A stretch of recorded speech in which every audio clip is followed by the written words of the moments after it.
Diyan na rin at sa lahat po naman bagong pasok. Good morning. Pasok tayo kay attorney. You want to learn how to master using AI? Don't watch YouTube videos. Why? Okay. Buenos dias, buenos tardes, mga amigos, mga amigas, mga kumpanyeros at kumpanyeras. Magandang araw po sa inyong lahat. Ako po ang inyong lingkod, Attorney Rene Bueno. Ngayon po ay ating pong pag-usapan ang isang napapanahong issue tungkol dyan sa mababang kapulungan. Dahil kanina po ay napabalita na ang mga tauhan ng ating Speaker of the House ay naghahakot na po ng kanyang gamit sa kanyang opisina.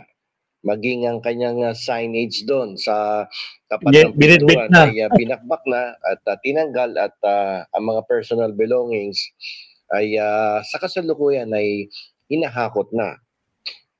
Ito ay after na si Speaker at ang kanyang pamangkin si Majority Floor Leader na si Sandro Marcos ay pinatawag sa Malacanang para sa isang emergency meeting.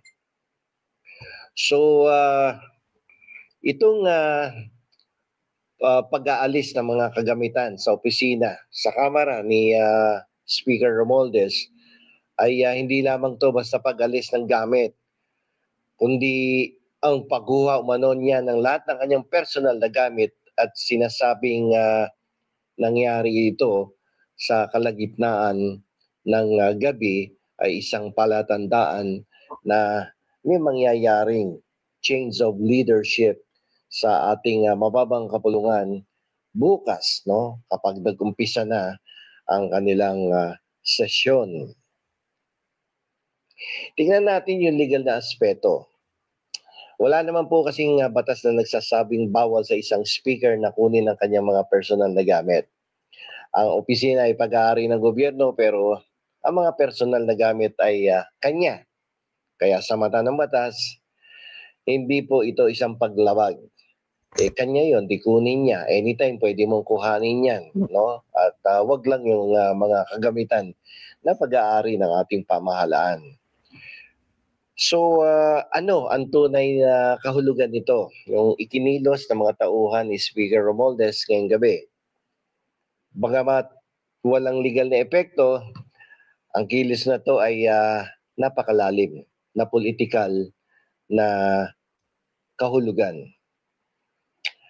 Sa mundo ng politika sa Pilipinas, ang pag-alis ng isang opisyal, lalo na sa gitna ng hating gabi, ay isang matinding senyales na nawawalan na siya ng suporta. Ang posisyon ng speaker ay nakasalalay sa boto at tiwala ng nakakaraming miyembro ng Kamara. May nagbabadya o nakatakdang house coup, kung house coup nga matatawag ito, sa halip na maghintay pa ng isang botohan na tiyak na matatalo siya, mas pinili na lang ng speaker na si Romualdez na bumaba na sa pwesto. Kusa na. So malamang na isa to sa pinag-usapan kanina sa Malacanang. Between the speaker, si Sandro Marcos at ang ating Pangulo. Malamang nagkaroon ng pressure dito mula sa executive branch of the government. Minsan ang desisyon na bumaba ay bunsod ng pressure yan mula sa ehekutibo o sa ibang may impluwensyang tao. Ito ay para maiwasan ang mas matinding gulo. Lalo na ngayon may binabalak na malaki ang protesta, rally sa September 21. At isa sa mga pinananawagan ay itigil yung korupsyon, at lahat ng mga corrupt public officials ay mag-resign. So, since si Speaker Romualdez ay na-identify siya na pagbibintangan, so walang ibang magandang gawin kundi magbigay na rin sa tungkulin. Yan talaga ang kakambal yan ng public service. Kapag ikaw ay napagbibintangan, kung may delikadesa, nagbibitaw yan. So, aalis siya bilang isang speaker. Definitely, he will resign. At dahil sa panawagan na din ng taong bayan yan. So, mabuti na lamang kahit pa paano, may delikadesa yung speaker. Aalis siyang taas noo, no? At hindi katulad ng iba na kapit ko talaga sa posisyon. Ayaw na ng taong bayan, ayaw pa umalis. So, bukas yan, definitely magkakaroon ng botohan. Mamaya. Ang lahat ng miyembro ng Kamara ay magbobotohan yan. Ang sino mang manok ng nakakarami ang siyang opisyal na magiging bagong speaker. So kaninang hapon nakikinig ako sa radyo. Uy mga kakabsat, nagparamdam si Trigger Woman. Sabi niya 97. Uy guys, mga kakabsat, baka naman gawin nyo ng 100 yan. Bakit 97 pa lang yan? Shoutout sa ating 150 plus live viewers. Baka naman, 50 plus pa sa inyo, hindi nagpaparamdam. Like po tayo. Okay, tuloy, pasok, Atty. Rene. Marami kong narinig ng mga potensyal na papalit. Andyan si JJ Suarez, andyan si Congressman D ng Isabela, andyan dyan si Congressman Puno, at marami pang iba. Pero ang pagpili niya, depende kung sino yung may konting endorso ng Pangulo. Ayon sa maraming political analyst at eksperto, ang posibleng pagbibitiw o pag-alis ni Speaker Romualdez ay hindi lang simpleng pagkawala ng suporta. Actually, malakas pa din ang suporta sa kanya ng kanyang mga kasamahan sa House of Representatives. Itong kanyang pagdisan ay bahagi na isang malawak na political na estratehiya ng Pangulong Ferdinand Bongbong Marcos Jr. Kailangan minsan kasi may isasakripisyo ka pagdating sa politika. Hindi pwedeng hindi ka magsasakripisyo dyan ng 1, 2, 3 tauhan mo para ma-maintain mo yung popularity mo. So para masolusyonan yung lumalaking galit ng publiko dahil sa mga issue ng korupsyon, ang strategy ay ang pagsasakripisyo ng isang mataas na opisyal sa pagpapahintulot o kahit paghihikayat sa speaker na bumaba sa pwesto. Mapapakita ng administrasyon na may politikal na kagustuhan na labanan ang korupsyon sa ating bansa.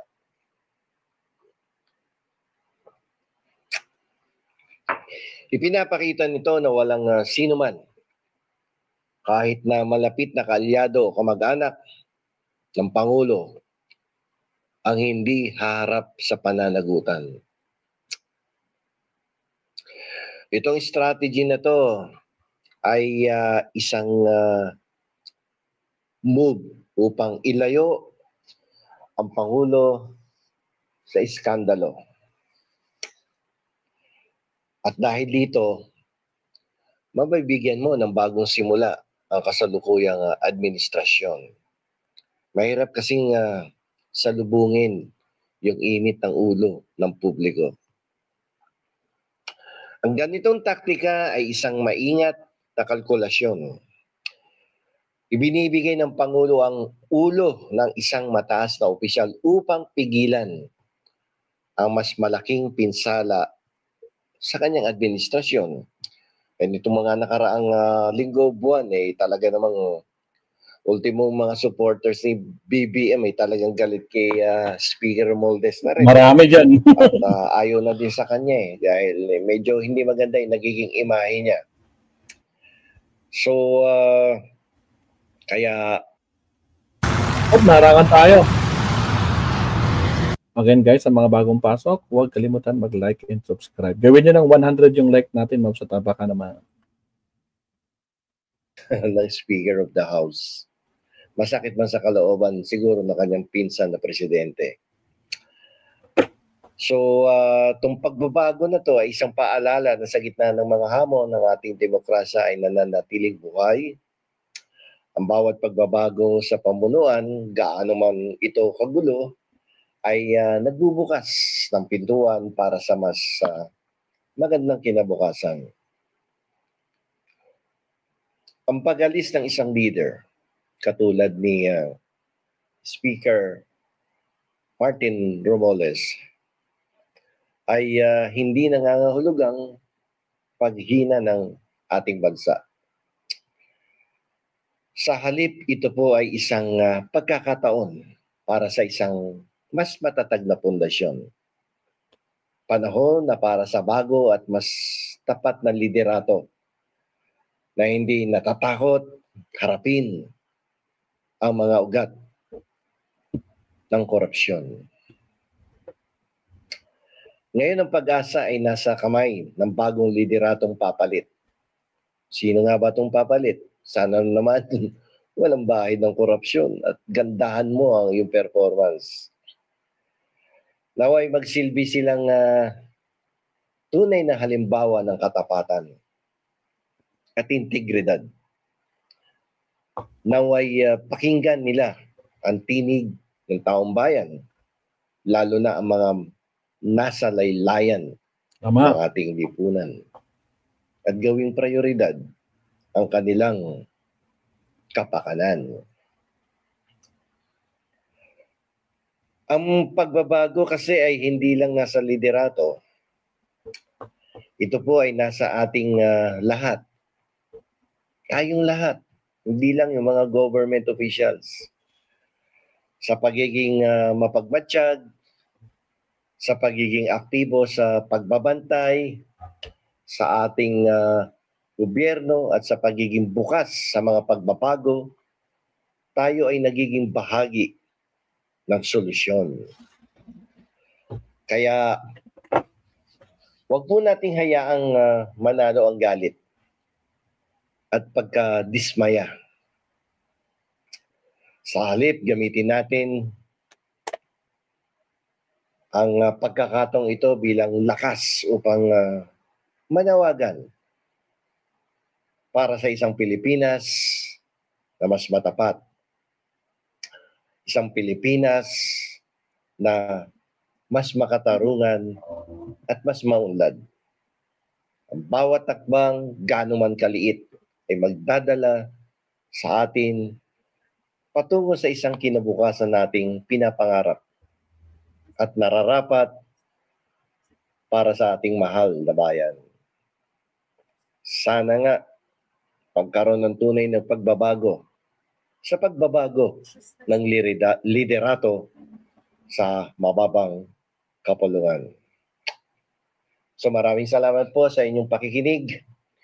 Pagpatuloy po tayong lahat sa pag-asa at pagkilos at pagsuporta na rin sa kasalukuyang administrasyon dahil ang tagumpay ng ating pamahalaan ay tagumpay ng bawat Pilipina. Salamat, Atty. Alright. So, yun mga absat, huwag nang masama ang loob nyo. No?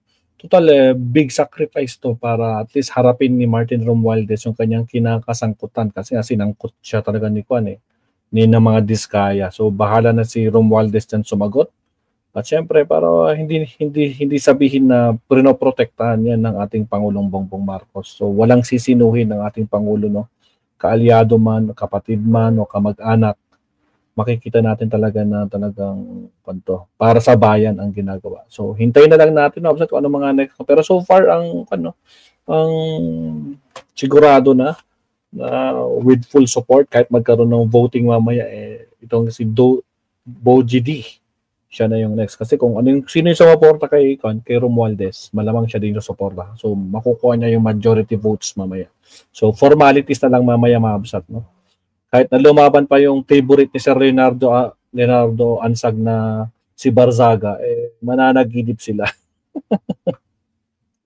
Tayo tayo dyan, Sir Leonardo. Alright. Okay, mag-last topic ko naman tayo. Sa atin tayo kay Attorney Enzo naman tayo.